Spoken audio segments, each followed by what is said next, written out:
Hello and welcome YouTube. Today I want to show you my latest build. This is a Templar using the Hyrian shield. Before I'm going to show you the build in action here and also talk about the skill allocation, etc. I do want to mention that my cam died some days ago and I did order a new cam, but because of Corona, etc, etc, yeah, it might take a while. I have no idea when the cam is actually going to arrive. I hope it's going to be soonish, but it probably takes some weeks until it will arrive.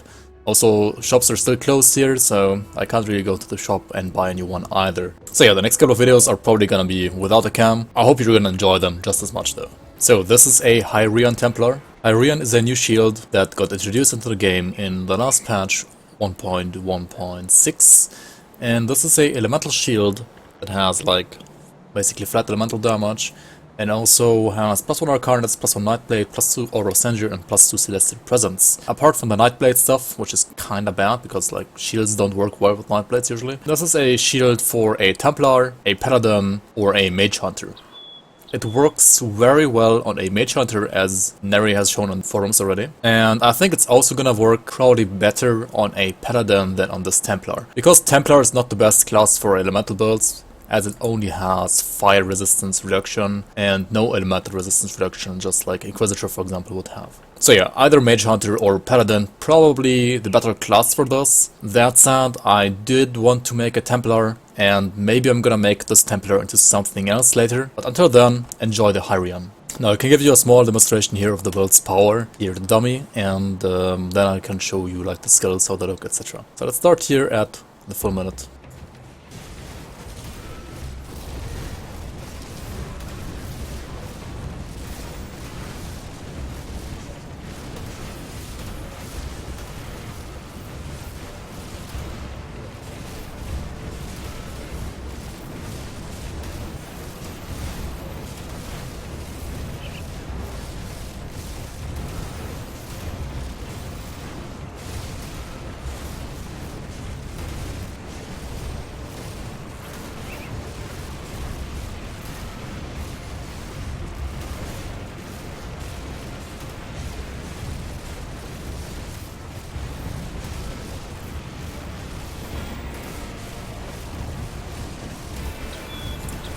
So as you can see, the dummy kill time is not the best. This is about 47 seconds. Now let me show you the actual skills. You have this ability from Hyrian's Boulevard called Hyrian's Claw as one of your main abilities actually. This one kind of looks like a elemental force wave, and then the true main ability, Aegis of Menhir, which is converted to elemental as well, like physical to elemental through Aegis of Menhir, and then you have the additional fire damage here as well, right? This is where you have purple Aegis of Menhir as well. Then we have the Dark Desires, which is just an ability from the metal, basically like a Shadow Strike, like this, right? And then you have the Judgment ability from Oathkeeper, just like a debuff to reduce enemy DA. And you have the Mirror of Erectus as like a panic button, right? This makes you invulnerable. Then you have Ascension. This is a buff that well, gives you damage absorption, etc. So use this whenever you have like some harder enemies to fight against, right? And then you have Nullification, which can take off debuffs on yourself or also buffs from enemies. Last but not least, we have Virus Might, just like as a one-pointer to like well, give you some additional movement. Since this is like my engage, I usually use Virus Might as engage here, or just like to run around faster. As a filler ability, I chose Stormfire because, well, it's decent for like a fire, lightning focused build, and this build does have like elemental damage on the shield and also the Aegis, but it's mostly a fire build, since like Templar only has fire resistance reduction, right? I would say that like 60 to 70% of like the actual damage is probably fire.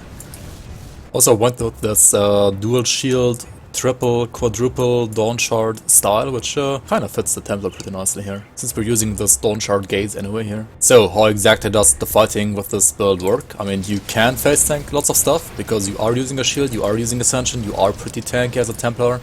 But on the other hand, you also don't have to, right? Because this is a ranged ability, kind of like short range, and then also Shield Throw is kind of a range ability as well as Judgment, which is like kind of short range as well. So if you want to, you can always like kite around, or like if you meet some enemies that are like too hard for you to kill, like to face tank rather, you can always just kite around instead of face tanking all the time.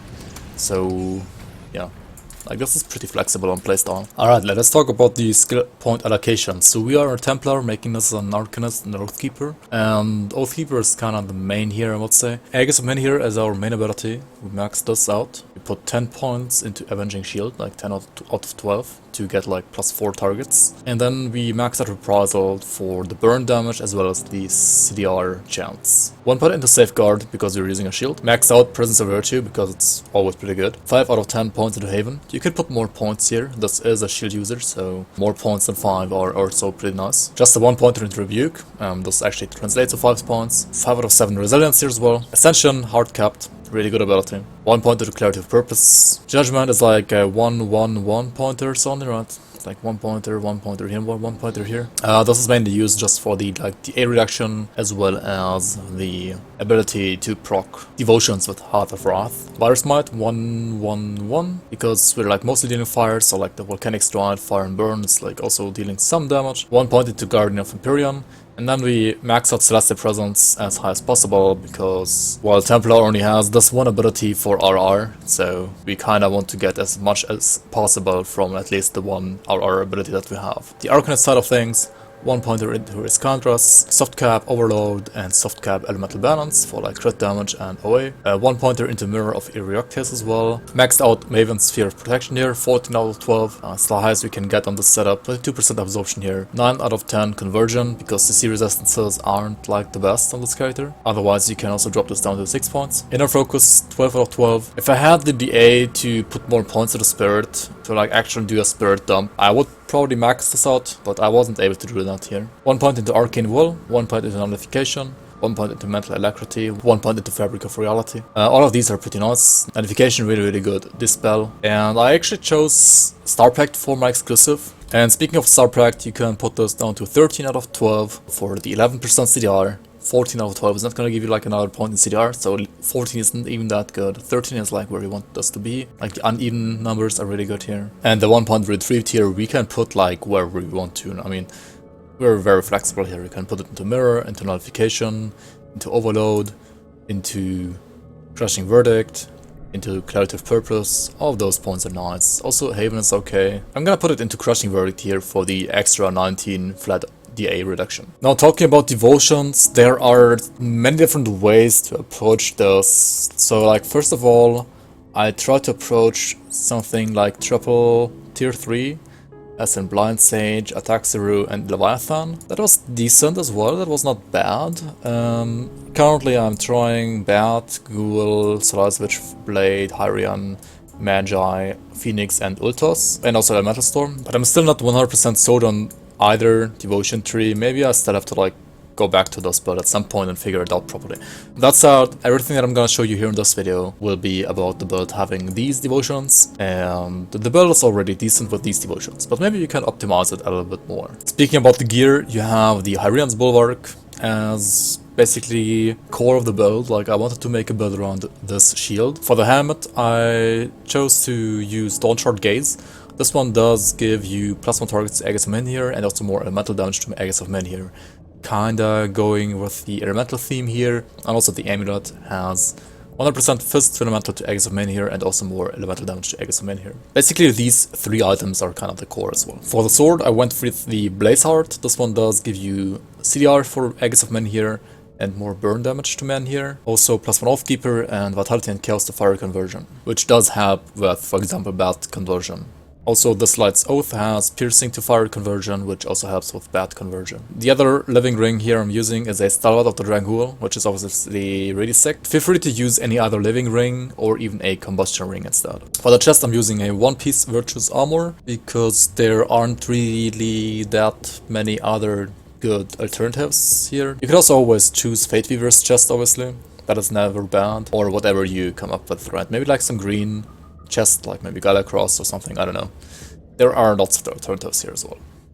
For the pants, I chose Arcane Harmony Elegance. For the World Spirit, the A, Skill Disruption, Increased Armor, All that kind of stuff was pretty nice. For the relic, just a generic +1 all skills Serenity relic. Nothing like very creative here. This is very defensive as well. Maybe something more offensive would actually be better instead. For the belt, I'm using the mythical Crimson Lotus for +1 Oathkeeper, Fire Stuff, HP away, here's Poison Res. For the metal, I'm using a Basilisk Fang. This one does give you +3 reprisal and 18% crit damage to Aegis of Menhir as a baseline. Then I had a Stone-Faced Wolverine, which is obviously pretty crazy as well. But Basilisk Fangs aren't really that hard to farm. Just kill some Basilisks in Act 5. So you're gonna get a decent one eventually. For boots, Mythical Stone Traders for like +2 Aegis of Menhir and armor. For the glove slot, I use the Dawnglare grips. These just give me like some flat elemental damage, percent elemental damage, and Celestial Presence, and also elemental damage to Guardians. Other than that, I mean, they're fine. They aren't like amazing, but I didn't really find like amazing gloves for the slot anyway, to be honest, so Dawnglare grips it is. Now the shoulders are probably the hardest item to get here. This is a Ramfrost Iron Maiden's shoulder guard of Spell Weaving, and Spell Weaving did hit fire damage. So yeah, these give me like some fire damage, some physique, some HP, some cold damage, some 9% armor, physical resistance, aether and mental resistance, and +3 to Aegis of Menhir as well. Also for components, we're using kinda what we always use for endgame components, right? Agneborg Leathers, a Restless Remains for casting speed, energy, and lifesteal, a Scaled Hide to get the armor absorb up, Living Armor for armor absorb and OA, Chaos, and elemental res, a Sacred Plating for HP, Wit, and aether res, and armor absorb, Prismatic Diamond for Wit res, HP, elemental damage, and proc, which is pretty nice, Double Blooded Crystal and the rings, as well as a Seal of Annihilation in the amulet slot for Spirit, energy cost reduction, and the Annihilation proc, which is really awesome. Also a Tainted Heart in the metal, and the Rune of Dark Desires, as I showed you earlier, to jump around, but feel free to use whichever metal augment you would like to use instead. Also on the shield, a Seal of Might, just for like the really nice defensive aura, as well as a Seal of Destruction to get our filler ability, Stormfire, which fits pretty nicely into this build, I would say. Alright, for those of you who want to see this build a little bit better in action, let me also show you a Tomb of the Heretic run and then also a Lokarr kill after this. I was also able to kill Bourbon clones on this character and do SR 50 to 51, so you can check out those videos as well if you're interested.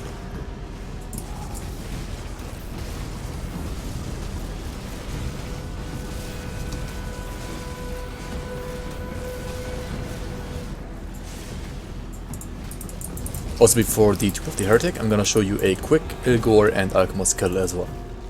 Ilgorr, give me your MI.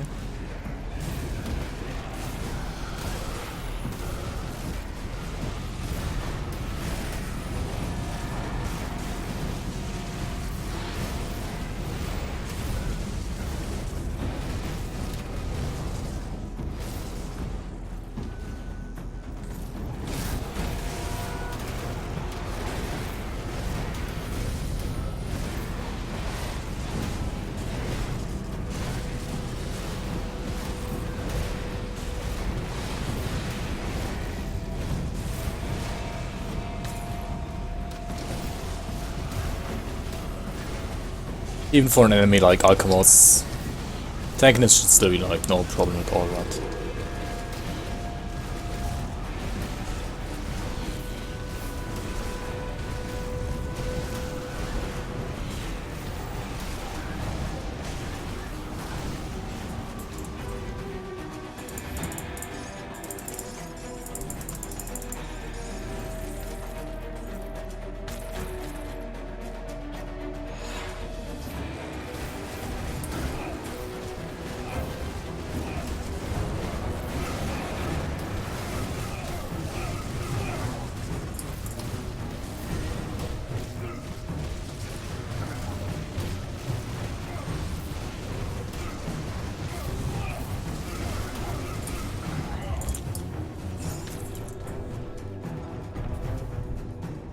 Now when it comes to these Magi's, make sure to not get hit by their aura debuff, and also always be extra careful whenever you have a Magi called Zethris in here.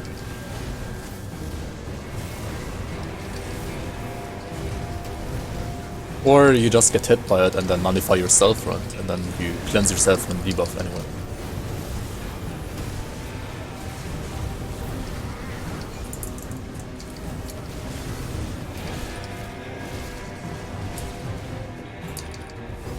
Or you get hit and don't have notification ready, and well, you can just use mirror then in case you get hit a little bit harder at. That said, resistances are really good on this character. Like, resistances are really nicely overcapped on this character.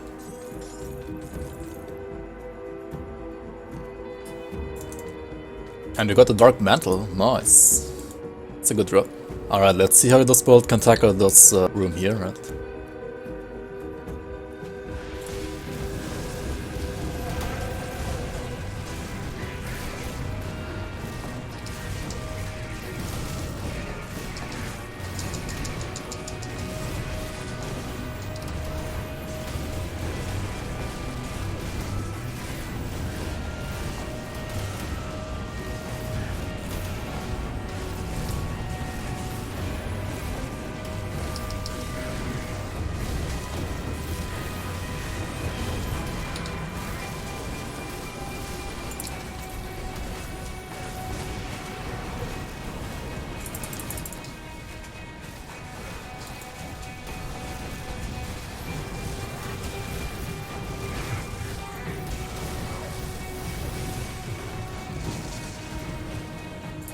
Alright, seems good.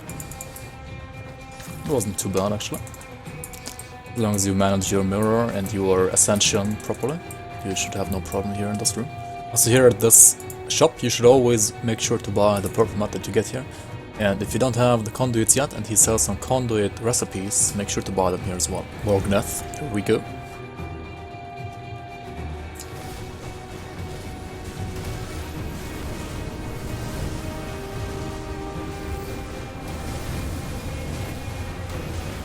Also, you can always use nullification pretty nicely here to cleanse yourself from the debuffs you get. That's a pretty nice advantage for any Arcanist fighting in the sky.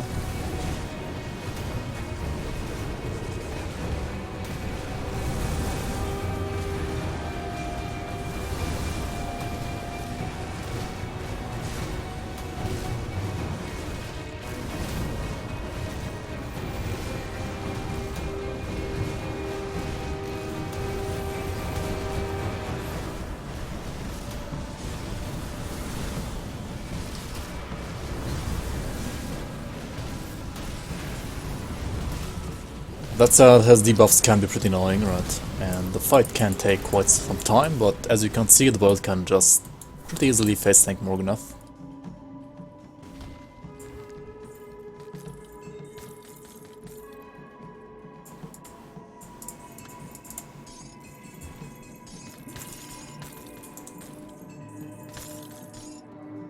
We have Zantarin in here.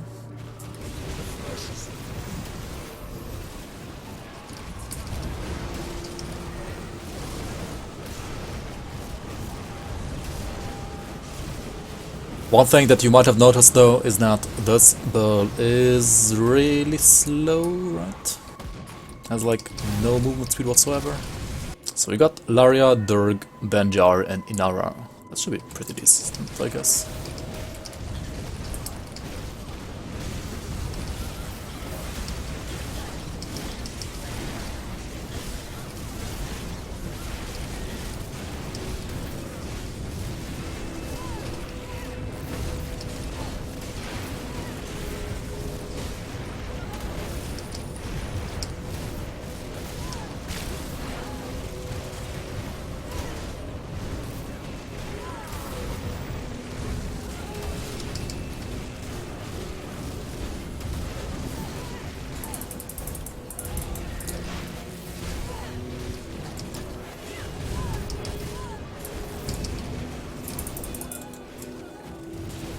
Remember that you can always kite on this build if necessary. This is a face tanking kiting build kinda, to be honest. Like, all of my abilities are ranged, I'm just face tanking because I can right now, not because I have to. Oh, we have Kaisan in here, alright.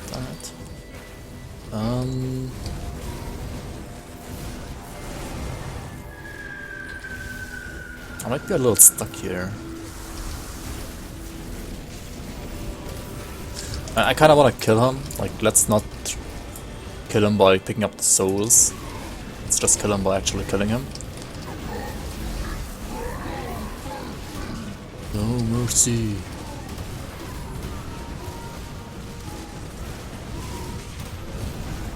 He has his crystal up now. It does make him a lot scarier than without. Let's use the mirror here as well. 3, 2, 1. Then we can kite a bit around, right? Could always do that. Don't be afraid to kite.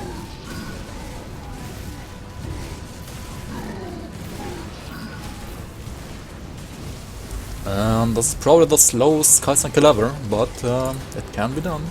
What do we have here? Reaper again? Alright.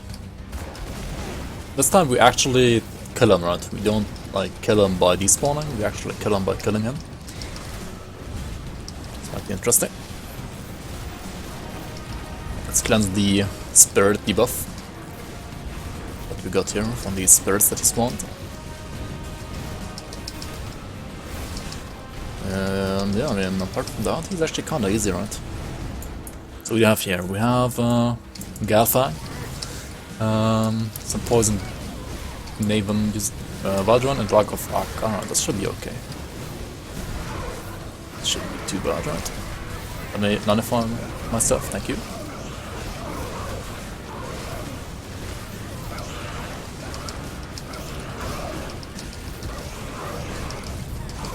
Also, like, whenever you did not use mirror during the downtime of Ascension, you can always like use mirror like 2 to 3 seconds before your Ascension comes back up. That way you will always have like a mirror into Ascension phase guaranteed. And yeah, I mean, last level was kinda easy actually. Now here in the Lokarr dungeon, as always, make sure to check your freeze resistance, and if it is worse than around 65%, you should use a Hoarfrost ointment to make sure that you, well, survive this and don't die to traps.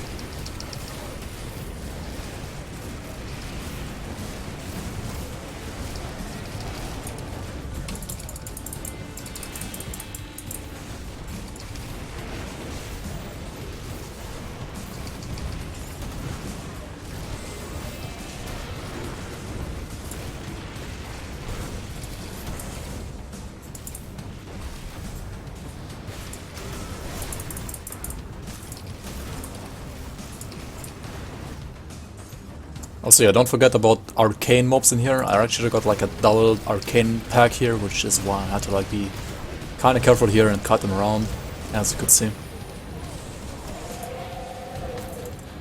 Also, make sure to kill these rift claimed adherents here if you are interested in the Dark One set. Each of them drops 1 piece. So to get all 4 pieces, you gotta kill all 4 of them.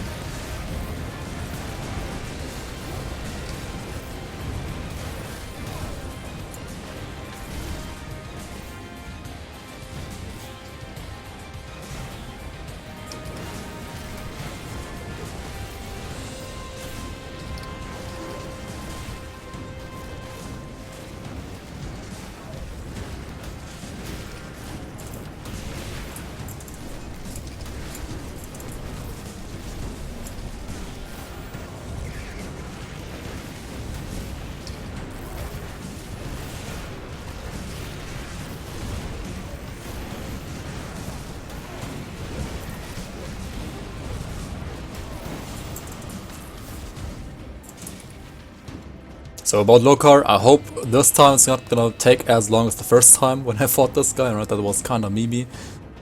Also, since I do have Afflicted Mutator and Shattered Mutator, which are both kinda monk class, I'm gonna use some Royal Jellies here at least. Also, if you don't feel comfortable fighting this guy like this, just use more ointments like Agron Juices or a Flame Guard potion, right, to like reduce burn damage as well, and like Elixir of the Dragon is really good as well. Also, Courageous Tinctures are awesome as well. Even after the nerf, they're still good.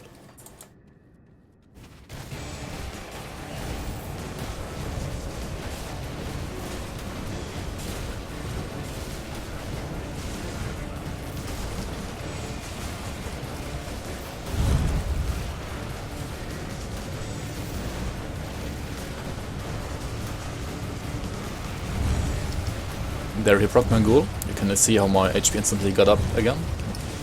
Now ghoul's down. We're gonna use another ascension here once I'm a little bit damaged, as you can't see here.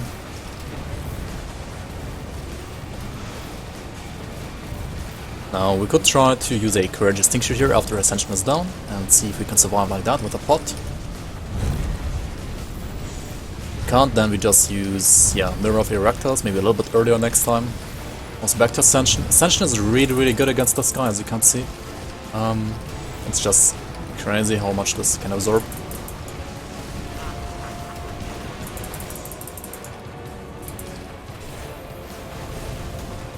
Still, you need to be very careful here once Ascension is down. And once my procs are down, such as like Serenity, and so on, right? All of these are down. And the build is not the best Lokarr killer overall, as you can see. That was kind of a panic cluster. Monka fucking ass. What is this? Yeah, like if you want a good Lokarr killer, you need a build that has more damage. Like this build is not the best Lokarr killer, as you can see.